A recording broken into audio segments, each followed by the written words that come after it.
It's been 16 years since Demon's Souls made its debut on the PlayStation 3 in 2009, back when nobody had any idea that it would lead to the birth of a new genre. But 2 years later, From Software released Dark Souls 1, a game that was about to change the gaming landscape forever. While Demon's Souls was a PS3 exclusive, Dark Souls was released on multiple platforms, including Xbox 360 and PC, so a lot more people got to experience it, and both gamers and developers quickly realized that this was the start of something really special. So, like every other successful game that does something new and different, Dark Souls spawned a bunch of clones, which would later form a new genre that we nowadays call Soulslike. Very creative. The first Souls-like game, the granddaddy of Souls-likes if you will, was the 2014 Lords of the Fallen, which was a bit rough, but it was the first time someone made an attempt to create something similar to Dark Souls, so I think the game deserves a bit of leniency, because despite its many shortcomings, Lords of the Fallen paved the way for games like Neo, Lies of P, and even the 2023 version of, well, Lords of the Fallen, which seems to be in a much better state now compared to its launch. Basically, you could say that Lords of the Fallen walked so that everybody else could run, so you better put some respect on my boy Harkin's name, bro. Since then, the Souls-like genre has been constantly growing in popularity, and nowadays Souls-like games come in very different flavors. We have Souls-likes in Japan, Souls-likes in space, Souls-likes in France, Souls-likes with robots, Souls-likes with guns, and even 2D Souls-likes. So I think it's safe to say that there is a Souls-like for everybody out there. And it's not just the setting that changes from one game to another, but also the mechanics as well, as pretty much every new title that comes out is trying to put its own spin on the Souls-like formula. But differences aside, Souls-likes actually have another thing in common, which is that even now, after 11 years and dozens of games released, Souls-like developers are still missing the point and are failing to capture what made From Software's games so great in the first place. And this is true even for the highest rated Souls-likes that people often put on a pedestal.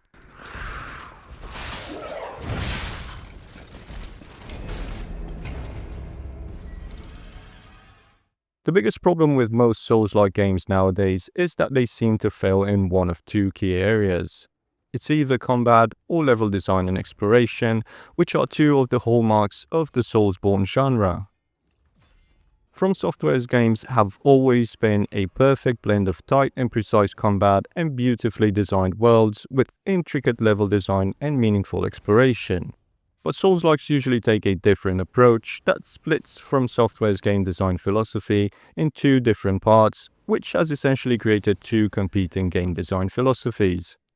So now we have games like Kazan or Lies of P that both feature tight and polished combat systems and solid boss fights, but the level design is mediocre at best and the exploration never feels meaningful or particularly rewarding.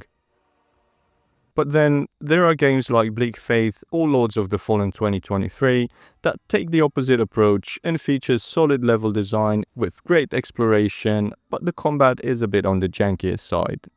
And at least in Bleak Faith, the combat never actually feels good, even after you get used to it. And this seems to be the general approach that Souls-like devs have adopted over the past few years. We're either getting a combat-focused game or an exploration-focused one, but it's quite rare to find a game that nails both aspects of the genre. With games like Dark Souls, Bloodborne, or Elden Ring, you get the best of both worlds. Great combat, great level design, it's all part of the same package. But Souls-like fans often find themselves in a very tricky situation where they have to choose between one thing or the other, which in my opinion should not be the case. Now, it's absolutely true that a lot of Souls-likes are AA or indie projects that simply do not have the budget or the expertise to create a super high quality game. Let's take Bleak Faith for example. Bleak Faith was created by a very small team of only 3 people, and there is a lot to enjoy here, but the game really does feel like it was made by only 3 people, so the fact that combat feels janky and unpolished is understandable in this scenario. But now compare that to a game like Lies of P, a polished high-quality game with tight combat, no jankiness, no bugs, and you can't help but ask yourself, how does a game made by only 3 people have much better level design than a high-budget title such as Lies of P? And the answer is simple. The level design in Lies of P is deliberate. It doesn't feel like a consequence of having a small budget, like games with poor combat do, but rather it feels like a conscious choice. And the same can be said about Kazan.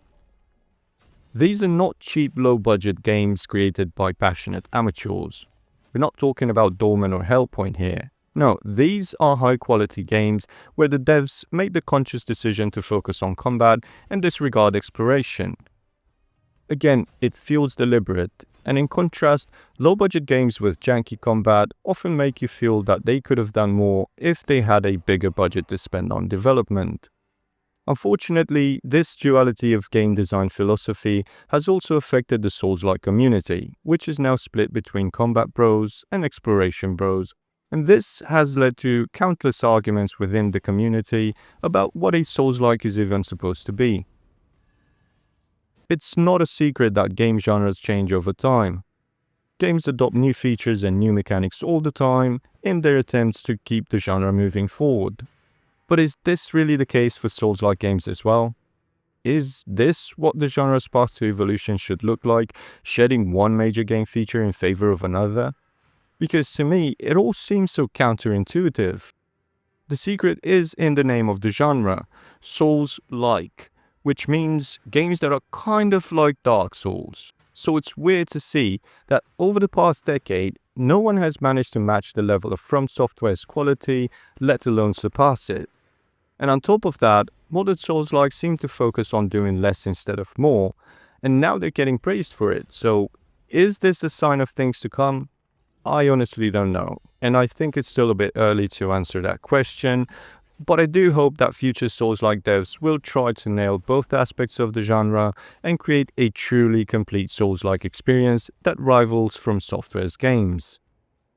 A game genre should not divide its community, but rather try to bring everyone together, so the world might be mended.